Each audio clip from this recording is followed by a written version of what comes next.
All right. How do we solve this question? Question में mentioned है 9.3 gram aniline है is subjected to reaction with excess acetic anhydride. और क्या बना रहे हैं? एसिटेनलाइट बना रहे हैं। ठीक है। तो let's see the mass of this product is produce if reaction is 100% complete. तो परसेंटेज यील्ड जो है 100% है। ठीक है। तो जो हमारा स्टोइचियोमेट्री से आंसर आएगा वही देना है। गिवन मोलर मास नाइट्रोजन ये सब गिवन है। ठीक है। So let's see the reaction. Aniline आपके पास है और एक्सेस में आपको क्या दिया हुआ है? Acetic anhydride. तो दिस इज एसिटिक एनहाइड्राइड। ठीक है। यहाँ पे रिएक्शन होगी तो it acts as a electrophile. What you will get? NH double bond of CH3। So this is acetanilide. Acetanilide. ठीक है, इसका पूछा गया है। तो यहाँ पे देखो ये बेंजीन रिंग यहाँ पे आ रही है तो 1:1 की स्टोइचियोमेट्री, जितने मोल ये होगा उतने ही मोल ये बनेगा। ठीक है।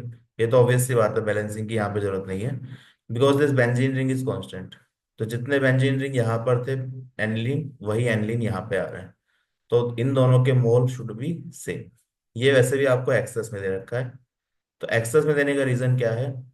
कि this will always be the limiting reagent. आपको याद होगा कि हम कैलकुलेशन हमेशा किसके बेसिस पे करते हैं? लिमिटिंग रीजेंट के बेसिस पे। तो ये एक्सेस में है तो this will always be limiting reagent. ठीक है।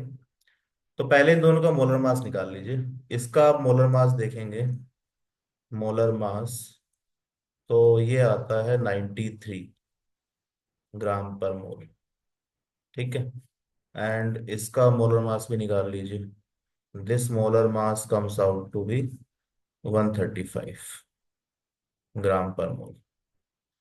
मास दिया हुआ है एनिलीन का, तो ग्राम्स निकाल लीजिए, मोल निकाल लीजिए। This is 9.3 divided by 93। तो ये 0.1 मोल है। ठीक है। तो देखो, अगर ये 1 मोल होगा तो ये 1 मोल बनेगा। राइट। 1:1 की स्टोइचियोमेट्री है। अगर ये 1 मोल है तो this should be 1 mole. Actual में कितना है? 0.1। तो 0.1 मोल से ये कितना बनेगा? दिस विल बी 0.1 मोल। अब ये 0.1 मोल का मास निकाल लो। सो 0.1 इंटू 135। तो ये आंसर क्या आ गया? 13.5 ग्राम। चेक कर लेते हैं हम कैसे पूछा है आंसर। तो यहाँ पे 10⁻⁻1 की फॉर्म में पूछा है। तो लेट्स कन्वर्ट दिस। इसको लिखेंगे 135 इंटू 10⁻⁻1 ग्राम। ठीक है। तो करेक्ट आंसर क्या हो जाएगा? 135। तो ये ध्यान रखना, रिएक्शन में स्टोइचियोमेट्री में जितना एनिलीन है उतना ही ये कंपाउंड एसिटेनलाइट बनेगा। ठीक है। इसका स्ट्रक्चर आपको ध्यान में रखना है।